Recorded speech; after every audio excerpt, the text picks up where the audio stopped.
Identifying. Standby one. Let's go. Let's go. You're about to experience the uncensored conversations, stimulating wit, and the thought-provoking wisdom. Bold, raw, and uncut. Right now, on the LanceScurv Show. It's special, especially when the name dropping comes in. But I want you, brother, to, even if we talk for 10, 15 minutes, because I do have a couple things I got to do, but I had to capture this. I never forgot you. I proved it a little while ago, but I had to catch the voice and everything. But explain to those who eventually will hear this how we initially connected and what you heard and how we connected and how you call back again and what touched you. Just tell it and then go roll with it. We'll just roll. And hopefully Carlos will call. He'll see my number and call back and we'll just pipe him in. But tell the world. It was just like a kindred spirit, man. You know, I happened to turn on the computer and see your show, and I seen it said something about, you know, the first show about Jamaica, Queens. I said, wow, this is interesting. I said, yeah, let me jump on it. And you just went back into memory lane, man, my childhood, where it brought tears to my eyes, man. Yes. You know what I mean? Even though I'm back and forth. I'm in Georgia now, but I'm back and forth to New York. Yes. You know, I was born in Brooklyn, raised in Queens, and went back to Brooklyn. So right. They call me a QE resident. You know, we travel all through the boroughs. Exactly. Staten Island. Exactly. Staten Island was kind of like a, you know, a substation, you know? The times that we grew up, I remember the times with the J train all the way down. It went all the way as far as, I think that was that 160, where the mall is. Right, 165th, but it went down a little more, damn near to Merrick, where Merrick. Yeah, it did go a little bit more further. Right. But I remember getting off that stop because right when you got off across the street, they had a movie theater. It was a movie theater there. Yes. You can go in there. They had a wishing well in there. You throw the pennies in. As kids, we used to try to dip in and take the pennies and stuff like that. But they had closed that down and made it into a church. I think Reverend Ike went there a couple of times or something like that. Yeah, it was Johnny Washington's church. Yeah, I remember that because it sat right off on the corner of the mall. And VIM's was right there. Remember? Yes, yes. Oh, my God. Yeah. I remember getting remember the leaves? Remember they used to have the bell-bottom leaves? You yes. Go in that store and get the bell-bottom leaves? You're going back. They used to have them stacked and topped. And we didn't do the creases. You know, we used to call them dungarees. Right. We call them jeans. We said, give me a pair of dungarees. Dungarees, that's right. Ain't that something? Yeah. Oh, man. I remember all that, man. You just brought back times. And what really touched me on this last show, where you had the show from the crack cocaine era, when Carlos with the little girl, man. Right. You know, they always label us as hardcore thugs and our exterior, the way we grow out of New York. That's right. You don't understand. We have a heart, man. And for the sake of those who hear just this part and they didn't hear the part with Carlos and little girl, explain what it was.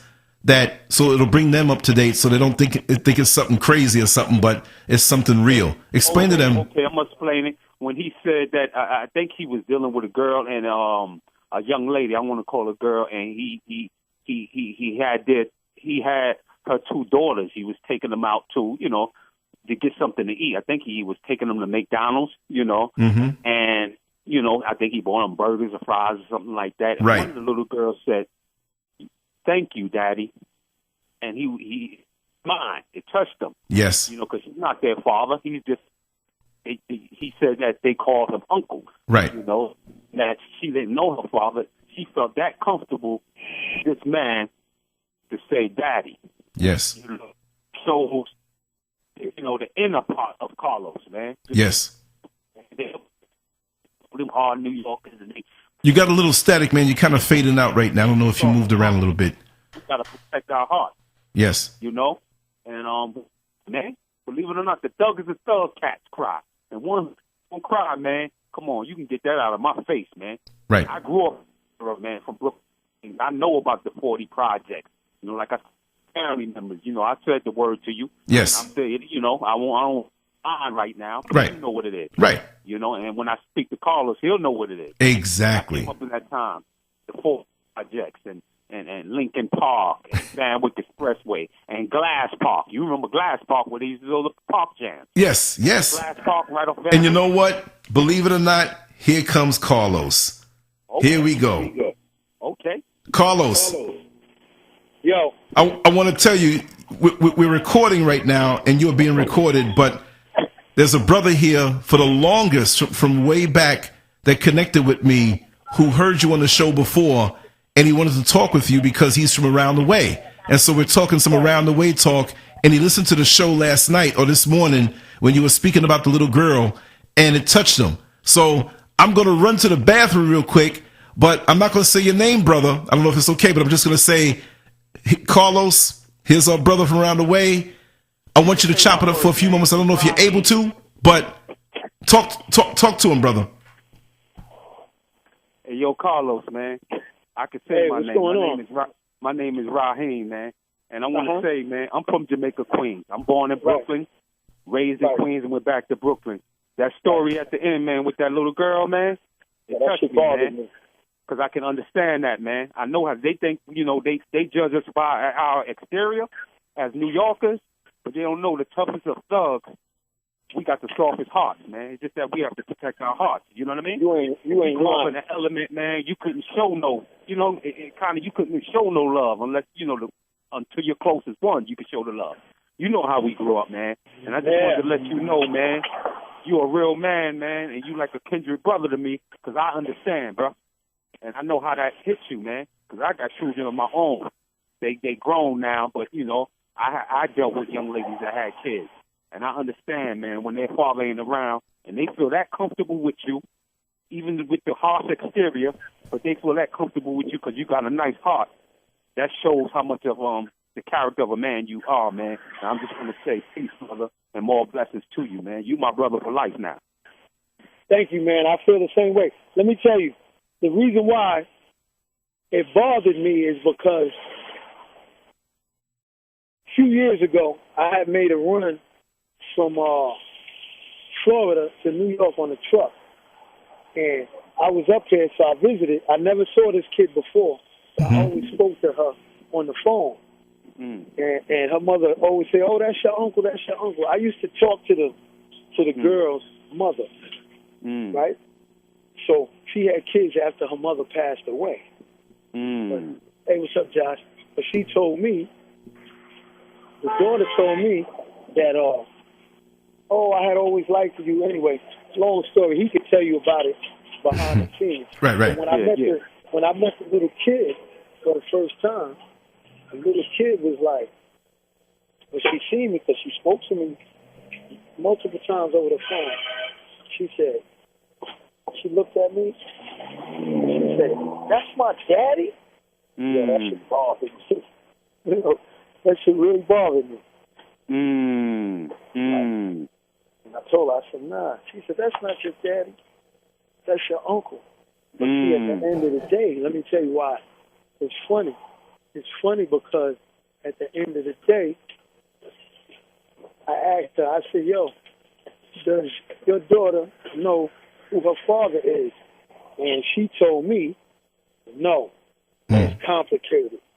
Now, how complicated be for you to say something like that? I'm going to tell you why.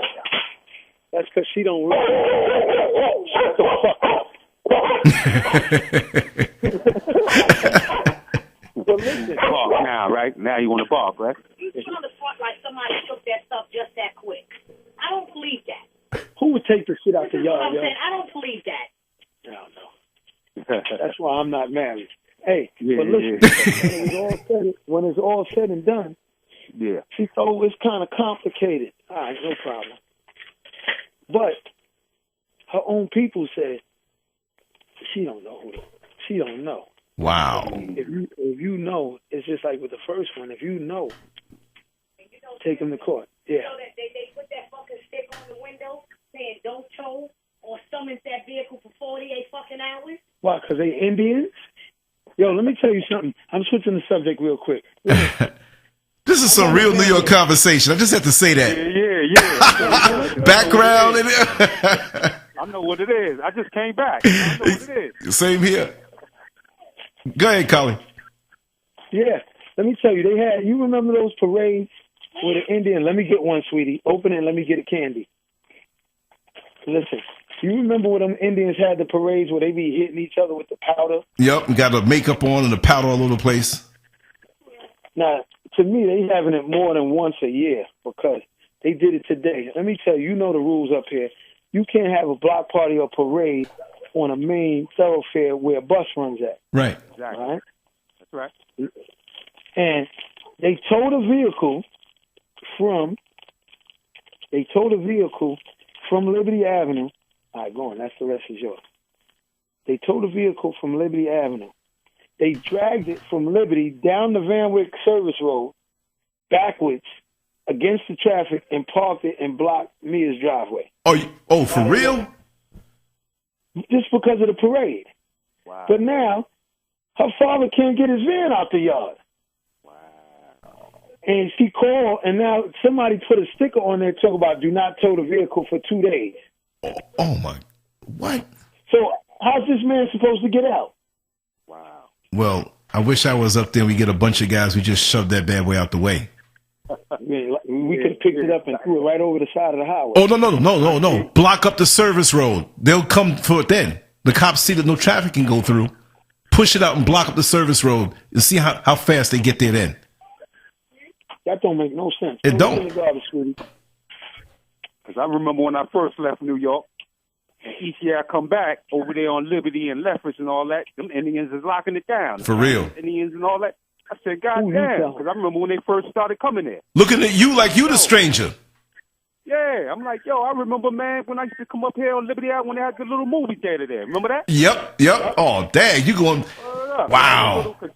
So back in the days, it used to be them white boys used to be up there. Right. Italians and all that. Exactly. You pass Lefferts, you got bricks thrown at you.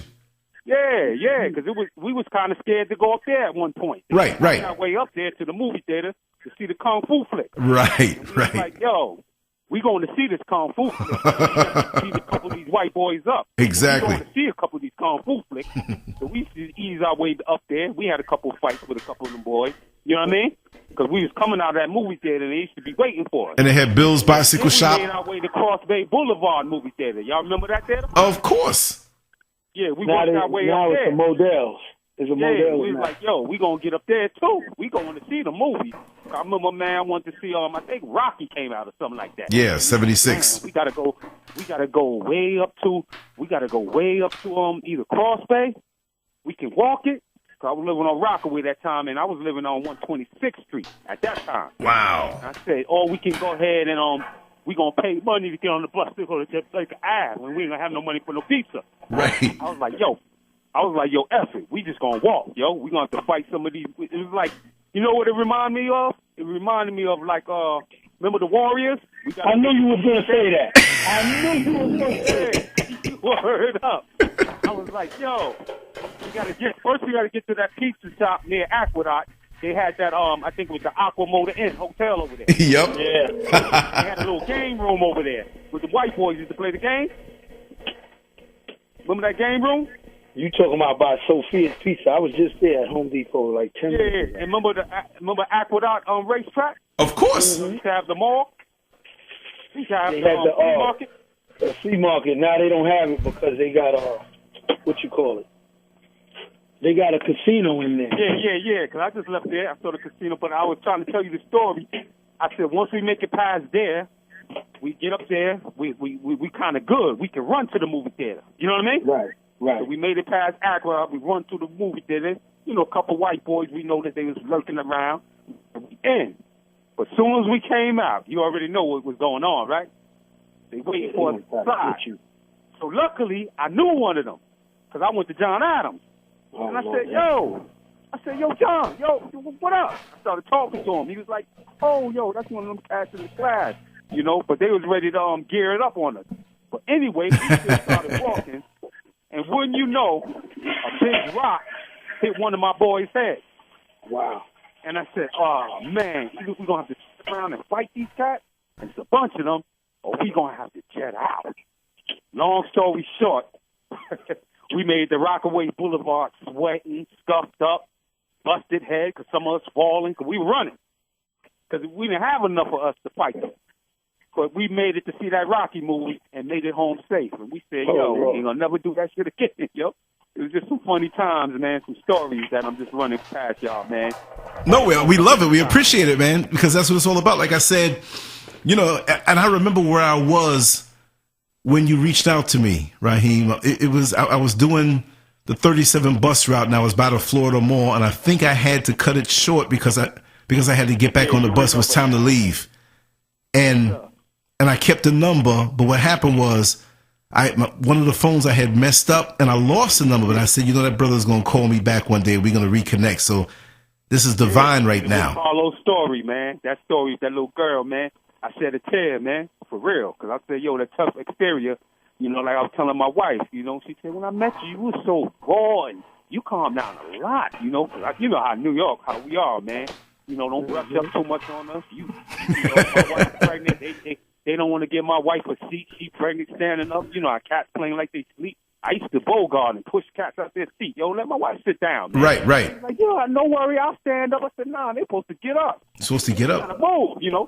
They do that down here, man, and they'll look a pregnant woman in the eye or an older woman and just sit there, and I'm like, this bus ain't moving till one of y'all got to get up, and I'll look at somebody to, you know, because I can't put hands on anybody, but I'll look at one of the bigger dudes like, yo, you ain't gonna let him sit there. Like some dudes like, I ain't getting up for nothing, and it's like, wait a second, how are you gonna be so brazen to say something like that? And we got other brothers on here, like, and the other brothers are sitting there like they want to videotape a fight or something. I'm like, man, you better make him get up and get that seat. Yep, my wife used to be like, Raheem, you ain't gonna make it to see your baby. I was like, the way you carrying on, you know, I gotta get you up out of it, you know. I said, nah, it's just that, you know, that attitude, you know. It's just, you know, we have the strongest hearts, man, the softest hearts. I mean, man, when it comes to real stuff, and that's what touched me with Carlos, man. And then, you know, the area, man, when y'all told me about Liberty and, you know, Leffish, I said, that's my stomping ground, man. And I was like, I know y'all, I know you know Green Eye Understanding, right? Yeah. Man. Yeah. Yeah. Let me tell you. Let me tell you something. How old are you? Man, I'm 48, man. You know me then. Yeah, I probably do know you. Break it down, because I bet you all know each other. This dude, these dudes around here don't know that Carlos is my name. If you came and say, yo, you know Carlos, they like, nah. Yeah. I'm going to tell you, what year was you last living around here? I know we got to know each other. Hold up. What year, when was the last year you lived up here? The last year, I'm going to say it was what the heck? I'm trying to bring it home. The last year, 2004, I came down here. But I'm back and forth every year. All right, let me ask you. Every year. Was you around here between 92 and 98? Yeah, I'm around way back before that. I'm Raheem, man. I don't want to say the last name. I'm running with Lefty Jazz, man. And Raheem. That's my right-hand man. You talking about Jazz and them? Lefty Jazz. From 130th. Huh? From 130th between Linden and 115. Exactly. Buddha and them. Oh, man. See that? Jazz you know me. Down in prison, man. You know. Yeah. Because Jazz used to fuck with the light skin chick. I ain't gonna say her name. Yeah, don't say her name. Don't say her name. Yeah, she got the baby. You know the kid. Yeah, don't say the name. Cause let me tell you something. I'm Raheem. You know me. I gotta know you. Hey, yo, know what they call me around here? What's that? They call me Carly. Carly. Come on, man. I'm telling you, man. Yeah, I know you. I don't know me. I'm going to get your numbers to each other after this is over. Let me tell you. When you said you know light-skinned I know you know me. Okay, you probably know my cousin CL. That's his pushback. CL? Yeah, CL. They call him CL.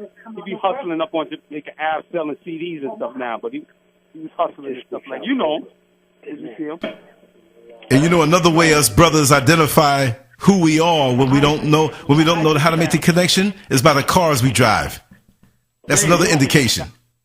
The Ice family and all that. Look, I used to DJ with Jazz and Buddha. Yeah, you know Hutch, right? From across the street. And Z-Pat, you know Z-Pat? I know all of them. Okay, so you know Jazz used to DJ, yeah, because Jazz, then he grew his dreads. You remember when Jazz didn't have dreads. I remember when breaking, eating cereal, and sleeping in the same bed. Yo, I remember when they was getting money and they bought all the DJ shit and they used to DJ in Glass Park on Rockaway and the Van Wick. Come on, man. See, that's what I was telling them. I was just telling Lance, Glass Park, right there. You know what it is. You know why they call it Glass Park, Lance?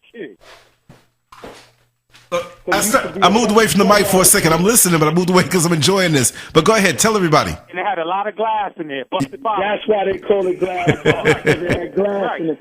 Always glistening like a lake. Right, so much glass in there, man. Before we even throw the park jams, you have to sweep the park. For real. God, dog. I just seen Un a couple of days ago. I remember Un when his first name started with a D. That's right.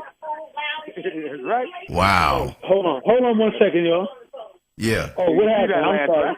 See that, Raheem? This is a divine timing. I'm trying to tell you, man. This made my day. Man. Once we get the age and we get the years and we get the neighborhood, and we was there when it was before all that. Yes. Before all yes. But this is what makes me feel good, man. This is what makes me feel good that we're using the internet and technology and bridging gaps like this. And I feel honored that, look at this, man. You know, you listen to the show. We connected. I got Carly on the phone. Y'all connect. I'm going to get your numbers to each other. And check this out. It's going to be more coming out like this where people are going to listen and they're going to say, oh, Raheem or oh, Carly, and reach out. You see what I mean? Shut up. Let me tell you what's funny. His brother Life was just on the line last night. Yes. Because I was trying to get him on the call too, Raheem. That's crazy. But he was on a long distance call, important call. It was a wee hours, but he said, listen, give Carly my number again, whatever. And I switched up the numbers and everything. He says, but I'm listening. So this can snowball. You know what I mean? So it's my responsibility to tag it up, put it out there just the right way. So I say, wait a second. You know what I mean? Let me listen to this. Hold on 1 second. I want to see if he'll be able to get out on an angle. All right, because that shit don't make no fucking sense, yo. Yo, they had the nerve to block their driveway and then put a stick on the window talking about don't move, do not tow or move. That is blocking somebody's driveway. If it was an Indian motherfucker, they wouldn't do that shit. They got it locked. You ain't lying. Now, man. Wow. So that's Lefferts and Liberty, huh? That's over there at Liberty, right? Yeah, I'm on Liberty in the Van Wick right now. Yeah. Okay, you right there. Okay, I'm visualizing it right now, man. Wow, it's a Chinese restaurant. Cam's Kitchen. Cam's Kitchen. Yeah, a little Chinese joint. Yeah. 135th and Liberty. Yeah, I didn't go by that side last year. I was always closer towards Fox and the Van Wick over there and Rockaway Boulevard. I didn't go up on Liberty. Well, you know what? Whenever you come up, because we were all over the place in the neighborhood, it's hard to go everywhere unless you stay up there for a month. You know what I mean? Because wherever you go, it's like, I can check this out. I got to check that out. And your imagination. So you want to do so much. And so exactly. Much, Yeah, you want to do a lot, man, when you get up there, And I'm just so glad that we out of there. I'm a married man. I've been married for almost 25 years. Yes. I got 3 young adults. One of my daughters is still up there in Brooklyn. Wow. Beautiful. 2 of my kids in college down here in Georgia. Yes. I just reminisce, man, what we came out of, man. Right. Man, a lot of people didn't make it. Right? They didn't make it, man. True. We'll never see them again. And a lot of them are gone, and we don't even know they're gone. Some we do, some we don't. But the thing is that I'm just glad that you and Carlos are on the line in the beginning of the conversation, showing love to each other like that as brothers, and let the world see that, because they don't see that side often, and we get painted a certain way by the media, and people need to see that, and even some of our own need to see that it's cool to be that way, because a lot of the young brothers out here don't think that's cool, and it's not cool to be against each other. Yeah, we have beefs and we settle it, but at the end of the day, we all come from the same root and we're on the same team. That's right. Once we come from the same root, man, We the same, man. And like Yo, let me tell you, man, you my brother. Yes. Lance my brother. I got a home. Man, you welcome. And you welcome down here too. Anytime, man. Yes. Yeah, man. And this is the kind of talk they don't want. The oppressor doesn't want the world to see. We're all family. That's right. That's right. I got steak. I got whatever you eat, man. You know what I mean? Exactly. That's how it is. Hey. But we come from that same cloth, man. That's right. So we know what it is about the government cheese and the free lunch. Let me tell you what's funny. Because my mother, I went to Catholic school. I got kicked out of 121. And my mother used to be the one that gave out the free cheese at the Catholic church. But yo, let me tell you, I used to be riding around in a red Corvette. Okay. But I looked real short in the car. Back in the day, I had a burgundy IROC when Un had that red one that said raw. Okay, yeah, and I had the black one. I had a black. Well, Un can tell you, I had the black, like the Pontiac joint. He Un got his after my joint. He said, yo, Rod, this is the type of car they'll at least expect us in. You know what I mean? I definitely. Yeah. If you see me, you be like, yeah, I know him. Right. I know. I'm telling you. Yeah.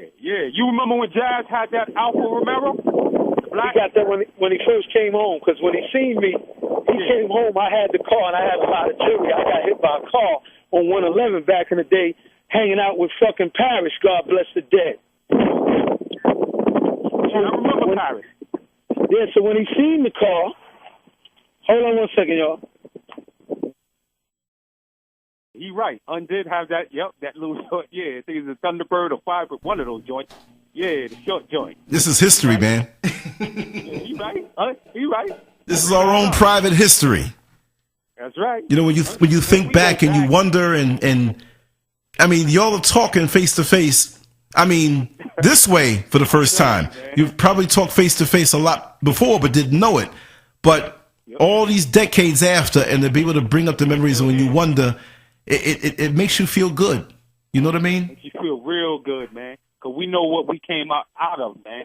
Hello? We know that we survive all that, man. We survive anything and anywhere. And we have the heart. We don't have no fear, brother. See, this is what people don't understand. And even with me, I'm soft-spoken most of the time, but I can be hard. I'm not a tough guy or some guy looking to do whatever, but within myself, there's a resiliency, and it comes out of that time. I didn't grow up poor. I didn't grow up rich, middle class, but to see the things that we saw and to be around it and know that we're survivors, that gives you a resiliency that the military can't teach, that law enforcement can't teach. You see, everybody else running around here with that fake kind of facade of being hard. I got to make a call. Keep talking, but I got to make a call. Okay. Yeah, but they run around with this manufactured, engineered type of toughness, but you know you got it. And when you know you have it, you don't have to flex it. See, when you know you have the fastest car on that road, you can cruise on by because you have nothing to prove, because you already know. And those who are in the know already know. But when you're insecure, you have to run around and flex up. And this is why I say that even, and I'm going to just pick on law enforcement, right?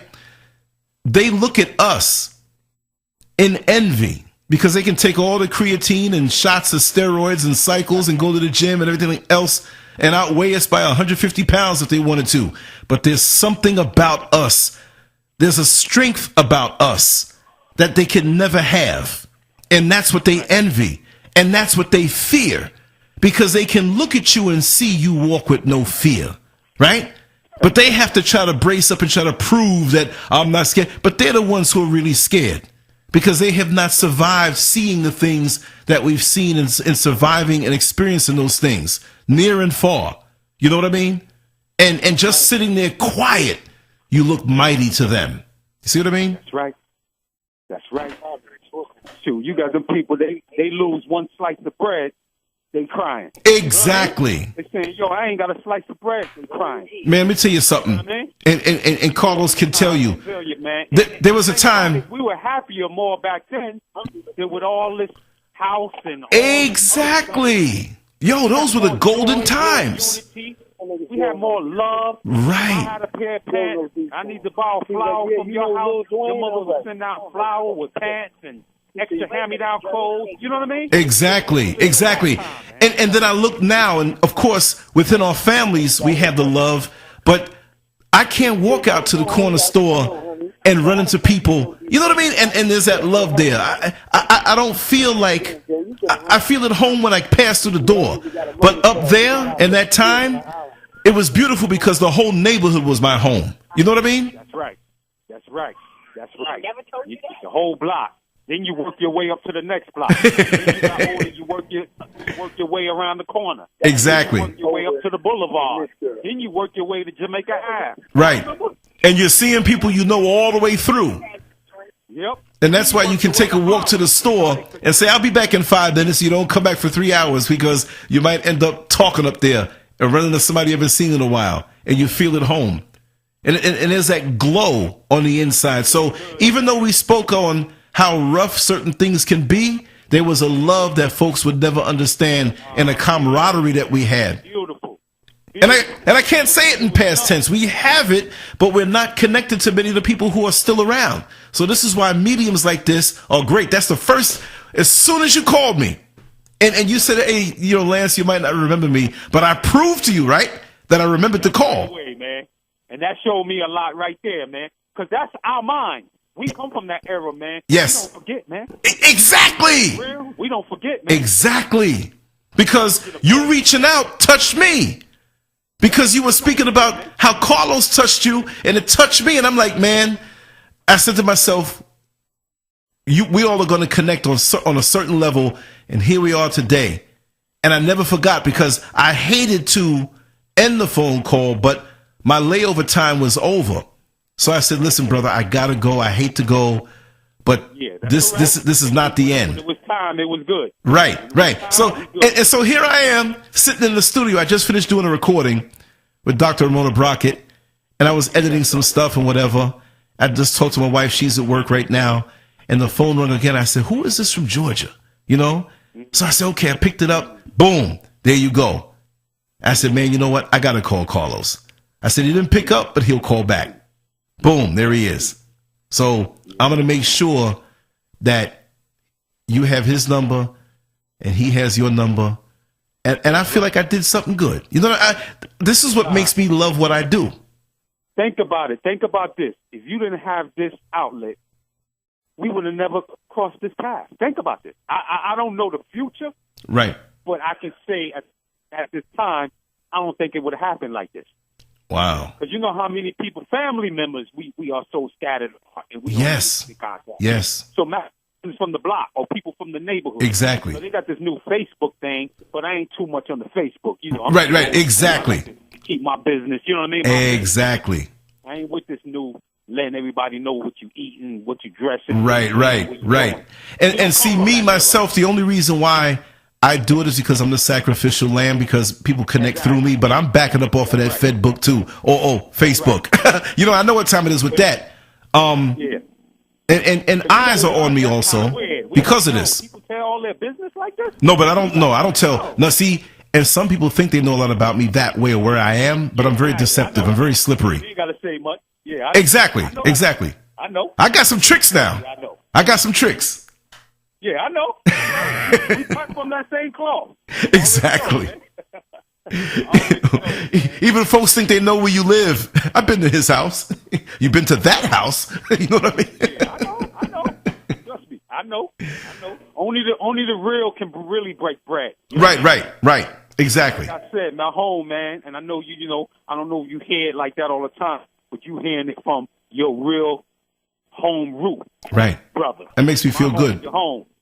I'm in Stone Mountain, Georgia. My home's your home, bro. Man, we're going to connect up face to face real soon because I'm going to be up that way real soon. And my home's your home. And I just want to connect with you, brother, face to face. And yeah, it makes me feel good. Same way down here, man. You're not lost when you come to Orlando. Same thing down here. Yeah. I offer the same thing. I'm right here. And they don't. Right here. There are a lot of people who don't like that. They feel threatened by that because we're supposed to be at each other's necks. You see? And the thing about it, we ain't nothing that you can you know, we cut from that same root and that same cloth. Yes. So you can throw something in the air and already know, you know, and that's dangerous. Right, right.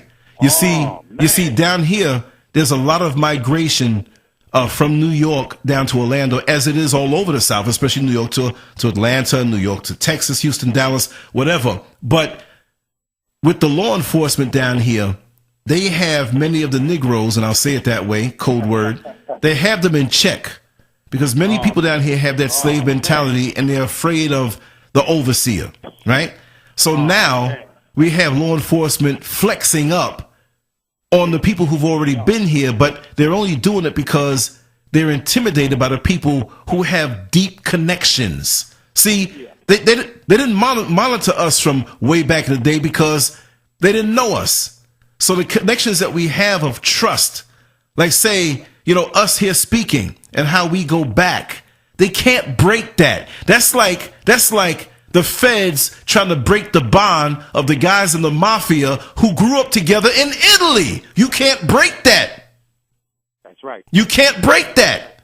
It's not like these guys, somebody you just meet the other day. Once you prove yourself by your root, you're in.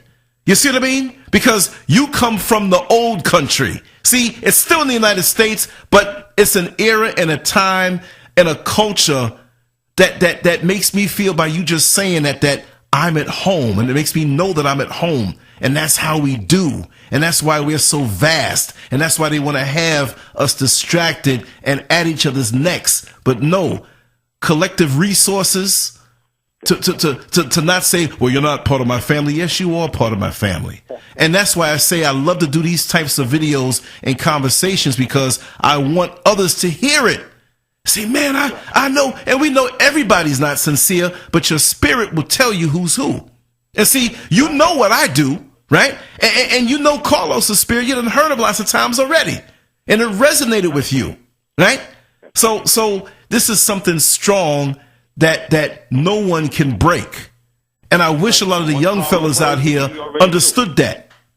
That's right. No matter what the age, because they find all kinds of ways on how to try to divide us. Well, they're old cats. They're not like, they don't know what's going on. Oh, please. You know, but the younger cats may be going up different roads and being persuaded different ways. But that's our branch. We got to guide that the right way.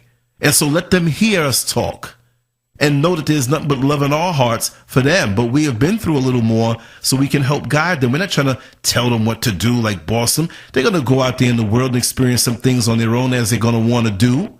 But if you keep telling them truth and living by example and letting them see that the OGs can get along, you see, and have that love and that root and that culture, they'll protect that more and not see their own brother as an enemy. That's right. That's right. And the thing about our OG era, the OGs from our era, see, we can teach them. We know our enemies. Right. You know what I mean? Right. Our enemies. Whether black or white, we know our enemies. An era where we was just a community in our own community. Right. We didn't even the other side, the white folks that much. And anytime we did deal with them, they came through our neighborhood, an insurance man or whatever, we always was told, watch out. Right. Snatching up no little kids, no little girls. We looked at them like weirdos. Exactly. And through, they had to get out. That's right. In their neighborhoods. That's right. That's right. We had a community. We watched our community. They watched. Daggone right. We didn't play that, so we didn't really care about, we had our own mom and pop spots. And that's right. Ice cream parlors. And my aunt had a little ice cream parlor right there on God Brewer. She had a little ice cream parlor right there. You know what I mean? And we had our own spot, so we didn't really deal with the enemy too much. And then when we did have to deal with them, we knew who they were. They knew who we were. And yes. We just dealt with business. Yes. You know what I mean? Yes. So that's why we come from that era where it's no fair. I look at you dead. You know what I mean? Right. So when I came to Georgia's, you know how it is. It's a little different. And we got a different look. Right. You know? We stand out. We think we don't see. We see it all in one swoop. Exactly. We can read situations like a cheap novel, and that's something they can't. You can't buy that. Nah, you can't buy that. That's something you can't buy, man. You know what I mean? We see stuff for what it is, not for what it ain't. Right. Right. And Just by the sometimes, movements you know, alone, body language, and just that sixth sense that we have. And I wouldn't trade that for anything else in the world. Yeah. I feel like Clark Kent coming from the planet Krypton where he was normal to Earth where he's Superman, because all of those abilities and perceptions that were commonplace up there, it's a superpower elsewhere. Down here, yeah. Exactly. Yeah. It's like, man, you know, the legal hustles, how to make money stretch and how to deal with people, and it's like we can cut through this like a hot knife through butter. Yeah. It's like, why are some of these guys complaining and not getting it, not making it, when it's so easy? I'm like, yo, look at this. This is easy. Exactly.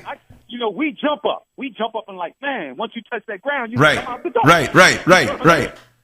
Yo, y'all just don't know. This is something simple. In New York, we move like that. Exactly. You know what I mean? We started with little newspaper route and packing bags at the grocery. Right. You know what I mean? Going to work with your people. But even still, even those who hustled on the other side, they worked hard. You see what I mean? So it was all about that work ethic anyway.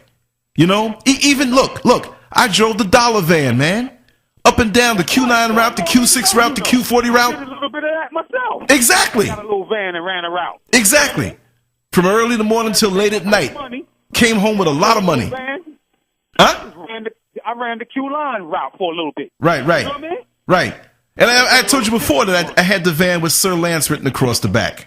I know I saw it. I had to. Yeah. You probably rode in it dozens of times. But the brothers, and that's back when we had all the black bus drivers. They had that one white dude from the Q9. They used to call him Ross.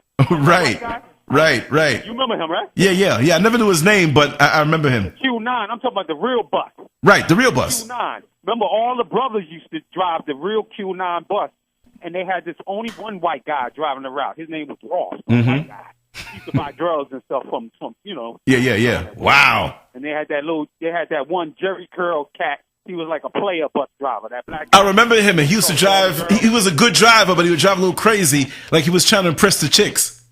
Yeah, you remember him, right? Man, he used to hit them turns, and he used to have a radio, a real radio. Yeah, he used to have the radio. Yeah, and playing it.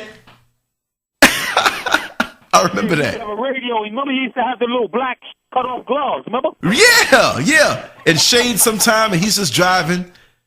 Yeah. And he was hanging. Jerry Curl trying to talk to all the girls. Exactly, straight pimping. Yeah, the Q9. Yeah, he used to hit them turns. Remember that? Yeah. And the girls would get scared, but it was like, he got this. And they look at him like, oh. He got this. Watch him bust some turns. He was real cool. He was trying to lean back. Yeah. He reminded me of AC Green. They used to play for Los Angeles Lakers. Right. Unbelievable. Yeah, remember, man. You go wait. Yeah, lad. Yeah. Man. It's all good, man. Man, it's been a pleasure. You know what I mean? But you know, I gotta run in a few minutes. You know, I'm trying to no, but see, I'm a text both numbers. You know, Carlos's number to you, your number to him, and you have that. You'll continue on. No, but we're gonna do more of this. I ain't brushing you off, brother. This was important. No. Do what you do, because I got to get in and do my thing, too. Wifey cooking the meal, you know what I mean? Yes. And before I end this recording, is there anything you want to say to the world or anything, you know, just so you'll hear it and you'll be like, it'll be just right. All I can say to the world, man, my real brothers and my real OGs, let's get it together and come together. We all we got, and we can't be stopped. I love y'all, man. Peace. Beautiful. Brother, that was beautiful. Let me run, and I'm going to have this up probably early tomorrow, late tonight. I don't know what I'm going to call it. If you have any suggestions, just text it, but I'm going to do it right. You know I'm going to do it right. Yes, sir. Okay, man. Thank you so much. Man, love y'all, man. Love you too, brother. Thank you. Oh, Carlos? No, I'm still here. Oh, you still here? Okay, yeah. Well, you'll say your words and whatnot, and I'm going to wrap this up. And, you know. Yo, what you doing? You doing something later? Oh, I got to hit the spot later on, you know. What time you come back from the spot? It's going to be about 12:30 or so. Oh, no, I'm going to be knocked out. No, but I can talk to you. I can talk to you while I'm there. That's no problem. I will call me when you at the spot, and I can give you 100%. Okay, cool. It'll be around that time. All right, it's not gonna be that late.